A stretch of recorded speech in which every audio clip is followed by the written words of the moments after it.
வணக்கம். இன்றைக்கி நம்ம பார்க்க போகிற சமையல் என்னென்னு பார்த்தீங்கன்னா, ஒரு அருமையான பருப்பு உருண்டை குழம்பு எப்படி செய்யலாங்கிறத பார்க்கலாம். இந்த மெத்தடில் இந்த ரேஷியோவில் பண்ணுங்கள்.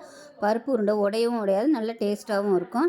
ஸோ இட்லி, தோசை, சப்பாத்தி எல்லாத்துக்குமே சாப்பிட்லாம். வாங்க அந்த அருமையான பருப்பு உருண்டை குழம்பு எப்படி செய்யலாங்கிறத பார்க்கலாம்.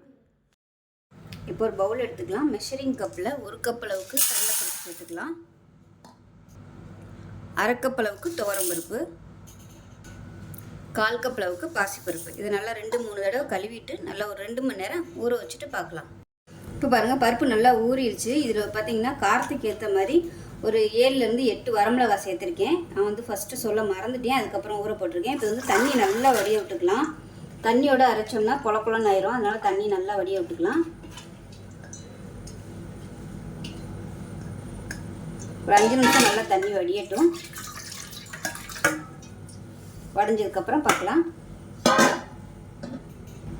இப்போ பாருங்கள், தண்ணி நல்லா வடிஞ்சிருச்சு. இதில் 3 பல் பூண்டு சேர்த்துக்கலாம். நல்லா 1 டீஸ்பூன் போல் சோம்பு சேர்த்துக்கலாம்.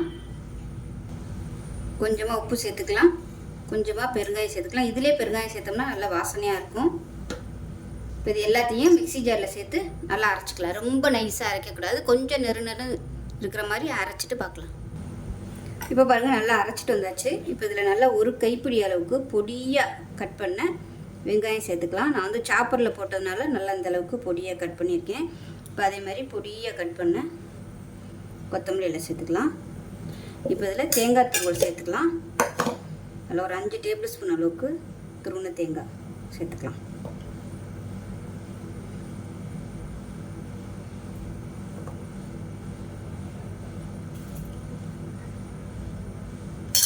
இப்போ இது எல்லாத்தையுமே நல்லா பிசைஞ்சு விட்டுக்கலாம். பிசைஞ்சிட்டு சின்ன சின்ன பால்ஸாக உருட்டி தனியாக எடுத்து வச்சுக்கலாம்.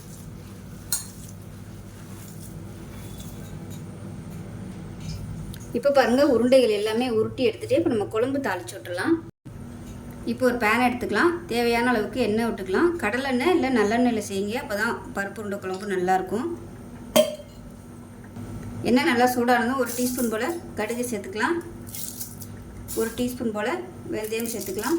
1 டீஸ்பூன் சோம்பு சேர்த்துக்கலாம். கடுகு வெந்தயம் நல்லா பொரியவும் கருவேப்பிலை சேர்த்துக்கலாம்.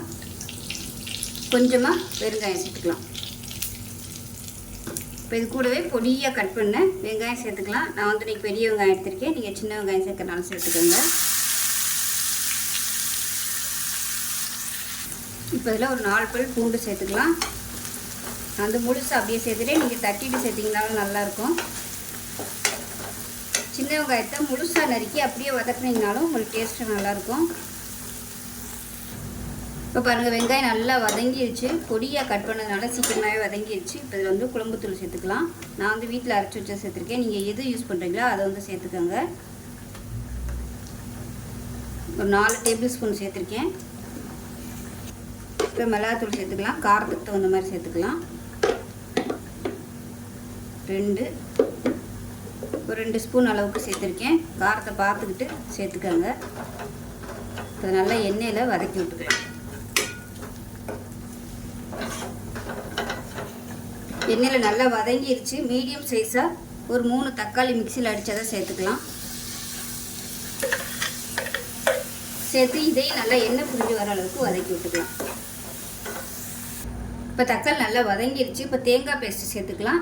ஒரு சின்ன துண்டு பட்டை, ஒரு 5 டேபிள் ஸ்பூன் வர அளவுக்கு துருவின தேங்காய், கொஞ்சமாக சோம்பு. இதில் விருப்பப்பட்டால் நீங்கள் கசகசா கூட சேர்த்துக்கலாம், நல்லாயிருக்கும், நல்லா ஃப்ளேவராக இருக்கும். அதோட முந்திரி பருப்பும் சேர்த்துக்கலாம். ஸோ ரொம்ப சிம்பிளாக பண்ணுறதுனா இந்த மாதிரி பண்ணிக்கலாம். இதுவும் நல்லாயிருக்கும், அந்த டேஸ்ட்டும் நல்லாயிருக்கும். இப்போ இதை நல்லா வதக்கி விட்டுக்கலாம். இப்போ பாருங்கள், எல்லாமே நல்லா வதங்கி திக்காக ஆரம்பிச்சிருச்சு. இப்போ தேவையான அளவுக்கு தண்ணி சேர்த்துக்கோங்க. நான் வந்து நல்லா சூடு பண்ண தண்ணியை சேர்த்துருக்கேன். சேர்த்துட்டு இன்னும் கூட கொஞ்சம் நல்லா தண்ணி ஊற்றிக்கலாம். நல்லா திக்காகவே இருக்குது, இன்னும் கொஞ்சம் தண்ணி ஊற்றிக்கலாம்.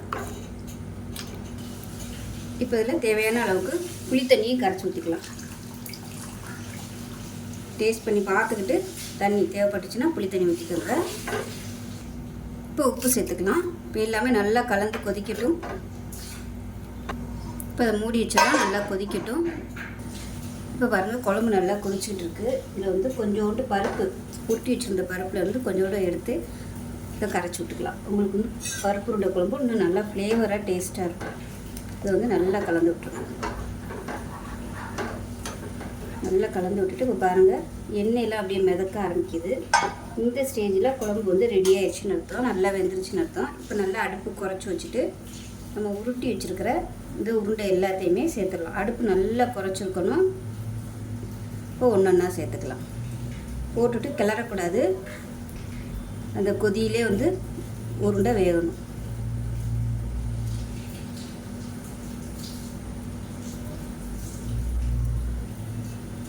நல்லா அகலமான கடாயாக எடுத்துக்கோங்க.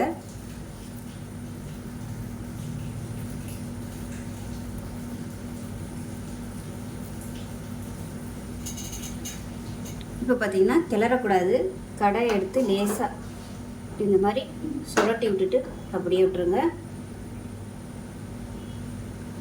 டிஸ்டர்ப் பண்ணிங்கன்னா உங்களுக்கு உருண்டையெல்லாம் உடைஞ்சிடும். அவ்வளோதான்.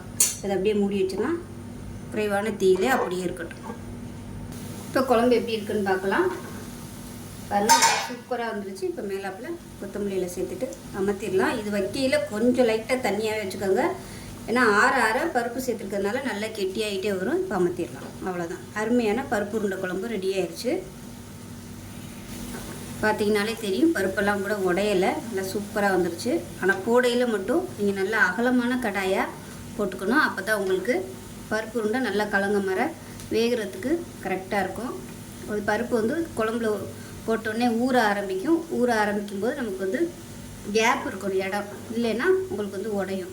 அதே மாதிரி எவ்வளோ தூரம் குறைச்சி அடுப்பு வைக்க முடியுமோ அந்த அளவுக்கு வச்சுக்கோங்க. இல்லைன்னா பருப்பு தளன்னு கொதிச்சிச்சுன்னா உங்களுக்கு வந்து உடைய ஆரம்பிச்சிடும். பாருங்கள் சூப்பராக வந்துடுச்சு. எண்ணெயெல்லாம் பிரிஞ்சு அமர்த்திட்டேன். அருமையான பருப்பு உருண்டை குழம்பு ரெடி ஆயிடுச்சு. இதே மாதிரியே செஞ்சு பாருங்கள். செஞ்சு பார்த்துட்டு எப்படி வந்துச்சுங்கிறத சொல்லுங்கள். வீடியோ பிடிச்சின்னா லைக் பண்ணுங்கள், கமெண்ட் பண்ணுங்கள், சேனலை சப்ஸ்கிரைப் பண்ணுங்கள், பக்கத்தில் பெல் பட்டனையும் ப்ரெஸ் பண்ணுங்கள். நன்றி.